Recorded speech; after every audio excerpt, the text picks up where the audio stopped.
ഒരു കാലം ബ്രണ്ണൻ കോളേജിലെ പഠനം പൂർത്തിയാക്കി പുറത്തിറങ്ങിയ കാലം. ആ കാലം ഈ പറയുന്ന RSSകാർക്ക് അറിയില്ലെങ്കിൽ പഴയ RSSകാരോട് ചോദിക്കണം. അന്ന് നിങ്ങളുടെ കയ്യിലുള്ള ഊരിപ്പിടിച്ച കത്തിയും ഉയർത്തിപ്പിടിച്ച വടിവാളുകളുടെയും നടുക്കുകൂടെ തന്നെ ഞാൻ നടന്നുപോയിട്ടുണ്ട്. ഈ 25,000 പോലീസിന്റെ ഭയച്ച് ആ ഭാഗത്തിന്റെ നടുക്ക് നിന്നിട്ടാ പറഞ്ഞത്. ഞാൻ പിണറായി വിജയൻ ബ്രണ്ണൻ കോളേജിൽ പഠിക്കുന്ന കാലത്ത് ഊരിപ്പിടിച്ച RSSന്റെ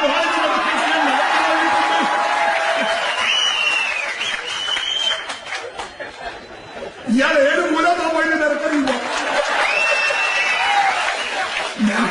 ഞാൻ പഠിച്ചത് ബ്രണ്ണനിലാണ്. പക്ഷെ ഇദ്ദേഹം പോയതിനു ശേഷം 2 കൊല്ലം കഴിഞ്ഞാൽ ഞാനിവിടെ പീഡിക്കിരിക്ക് തരുന്നത്. പക്ഷെ ഞാൻ പോകുമ്പോ പോലും അവിടെ ABVP ഇല്ല,